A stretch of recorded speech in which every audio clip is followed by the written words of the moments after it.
बच्चों, हम अध्याय 1 में आधुनिक मानव के बारे में पढ़ रहे हैं और इसमें हम पढ़ेंगे। जैसे मैंने आपको पिछली एक फ़ोटो भेजी थी, उसमें आपने देखा होगा कि और उसको आपने नोट भी किया है। तो आधुनिक मानव का उद्भव कहाँ हुआ, इस प्रश्न पर विद्वानों में बहुत वाद विवाद हुआ और इसमें जो है 2 मत जो हैं वो सबसे ज़्यादा प्रचलित हैं। एक आता है कंटिन्यूटी मॉडल और दूसरा जो है रिप्लेसमेंट मॉडल। पहला जो है प्रतिस्थापन मॉडल, रिप्लेसमेंट मॉडल। प्रतिस्थापन मॉडल में यह कल्पना की गई है कि मानव के सभी पुराने रूप, चाहे जो कहीं भी थे, वो बदल गए, लेकिन उनका जो स्थान था वो पूरी तरह से मानव ने ले लिया। इस विचारधारा का समर्थन इस साक्ष्य से होता है कि आधुनिक मानव में सर्वत्र जो शारीरिक या जैनिक यानी उत्पत्ति मूलक समरूपता पाई जाती है। ऐसे लोग तर्क देते हैं कि इसमें अत्यधिक समानता इसलिए पाई जाती हैं क्योंकि उनके पूर्वज एक ही स्थान यानी अफ्रीका में ही उत्पन्न हुए और वहीं से अन्य स्थानों में गए। अब इसका अर्थ ये निकलता है, अगर हम इसको मैं आपको साधारण भाषा में समझाऊं, तो ये जो विद्वान थे प्रतिस्थापन मॉडल को मानने वाले, वह ये इस बात का तर्क देते हैं कि आज जो हम वर्तमान स्थिति में जो मानव है, जैसे हमारे 2 हाथ हैं, एक मुंह है, एक नाक है, 2 आँखें हैं, तो ये जो हमारे शरीर के जो लक्षण हैं, ये पुराने जो प्राचीन मानव था उनके भी यही थे और उनमें जो एक रूप से ये एक तरह की समरूपता पाई जाती है। और ये बोलते हैं कि भी ये सारे इस तरह के जो मानव थे, इस तरह के जो आदि मानव थे, वो केवल अफ्रीका में ही उत्पन्न हुए। दूसरा आता है क्षेत्रीय निरंतरता मॉडल। विद्वान कुछ विद्वान क्षेत्रीय नियंत्रण मॉडल का भी समर्थन करते हैं। उनके विचारानुसार मानव की उत्पत्ति अफ्रीका, एशिया एवं यूरोप के विभिन्न भागों में हुई। अपने पक्ष में वे 2 तरह के तर्क देते हैं। आधुनिक मानव में जो शारीरिक विभिन्नताएं पाई जाती हैं वे इसलिए हैं क्योंकि उसका उद्भव विभिन्न भागों में हुआ। इस अंतर को स्पष्ट आज भी देखा जा सकता है। अब हम इसको सरल भाषा में समझें तो इसका अर्थ ये है कि आप लोग जैसे देखेंगे, एशिया के लोग जो होते हैं वो गेहुआ रंग के होते हैं, ठीक है, जैसे हमारी कनक होती है उस तरह का रंग होता है उनका। अफ्रीका के जो लोग होते हैं उनका जो मूल रूप से जो उनके मूल रूप से चमड़ी का जो रंग होता है वो काला होता है। और यूरोप के लोग जो यूरोप की कंट्रीज़ हैं, जैसे अमेरिका, इंग्लैंड, फ्रांस, ये जारी इन देशों के जो लोग हैं वो बिल्कुल गोरी चमड़ी के होते हैं। तो ये क्षेत्रीय निरंतर मॉडल वाले ये बोलते हैं कि भी आधुनिक मानव की उत्पत्ति जो है वो अफ्रीका, एशिया और यूरोप के भिन्न भिन्न भागों में हुई। और ये इन लोगों का जो कलर है या उनके शरीर में जो विभिन्नताएं हैं उसके आधार पर इस मॉडल को पेश करते हैं। अब नेक्स्ट जो है हमारा आता है आदि मानव के भोजन प्राप्त करने के तरीके। अब इसमें पहला है संग्रहण।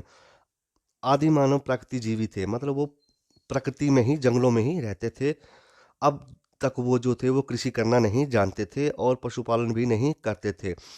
इसलिए वो भोजन को जुटाने के लिए संग्रहण करते थे। संग्रहण होता है गैदरिंग, मतलब इकट्ठा करना।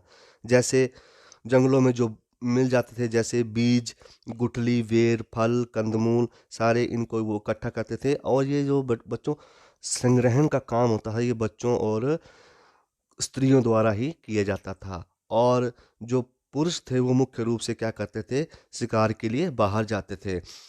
अब बच्चों इसमें यह है कि संग्रहण के बारे में केवल अनुमान ही लगाया जा सकता है। इसके जो हमें प्रत्यक्ष प्रमाण है वो बहुत कम मिले हैं। क्यों? क्योंकि इसका कारण यह है कि हड्डियों के जीवाश्म तो काफ़ी संख्या में मिल गए हैं, लेकिन पेड़ पौधों के जीवाश्म बहुत कम प्राप्त हुए हैं। और आपको पता ही है कि जो पेड़ पौधे होते हैं वो जल्दी ही नष्ट हो जाते हैं। उसी तरह से अपमार्जन अपमार्जन होता है स्कैवेंजिंग, मतलब रसदखोरी या अपमार्जन द्वारा भोजन जुटाना। अपमार्जन से अभिप्राय त्यागी हुई वस्तुओं की सफाई से है। मतलब जो जानवर, बड़े जानवर छोटे जानवरों का शिकार करते थे उनके द्वारा जो जो पशुओं के अवशेष बच जाते थे उसमें से जो है ये वो आदि मानव जो थे उनमें से जो है अपने खाने के लिए मांस मज्जा जो जो है वो प्राप्त करते थे। इसके अतिरिक्त वे छोटे छोटे पक्षियों और उनके अंडे, सरीसृपों, चूहों और अनेक प्रकार के कीड़े मकोड़ों को जो है ये आदि मानव खा जाते थे। इसको बोलते हैं हम अपमार्जन।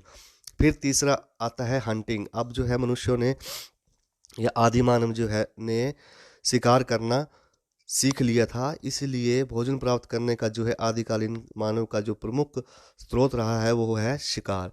शिकार मुख्यतः जो है बच्चों जेंट्स या पुरुषों द्वारा ही किया जाता था। वे छोटे मोटे पशुओं का शिकार स्वयं कर लेते थे, लेकिन जब किसी बड़े पशु का शिकार करना होता था तो वो काफ़ी सारे लोग इकट्ठे मिलकर जो है शिकार करते थे। वो जो है वो शिकार किस किस चीज़ का करते थे? जंगली घोड़ों, जंगली भैंसे जिन्हें बाइसन कहा जाता था, इनको मारते थे। गैंडो, रीछो एवं विशालकाय जानवर जिन्हें मैमथ कहा जाता था, इनको भी शिकार करते थे। वे शिकार के लिए भालों एवं पत्थरों का प्रयोग करते थे। शिकार जो है लगभग 5 लाख साल पहले शुरू हुआ। योजनाबद्ध तरीके से प्लानिंग करके शिकार करना और बड़े बड़े जानवरों का शिकार करना का उदाहरण जो है हमें इंग्लैंड में ब्रक्स ग्रोव से 5 लाख साल पहले और जर्मनी में सोनिंजन से 4 लाख साल पहले का मिला है। इसका मतलब हमें प्रमाण जो है ये इन दोनों जगहों से मिला है। फिर चौथा आता है हमारा फिशिंग, मछली पकड़ना। मछली पकड़ना भी जो है प्राचीन मानव का या आदिकालीन मानव का जो है भोजन जुटाने का एक महत्वपूर्ण ढंग था। अनेक खोज स्थलों से जो है मछलियों की हड्डियां मिली हैं और जिसके बाद ही ये अनुमान लगाया गया है या ये प्रमाणित हुआ है कि वे जो है आदि मानव जो है वो मछली द्वारा ही अपना भोजन जुटाता था। वे नदियों, तालाबों और हाथों द्वारा ही मछलियां पकड़ लिया करते थे।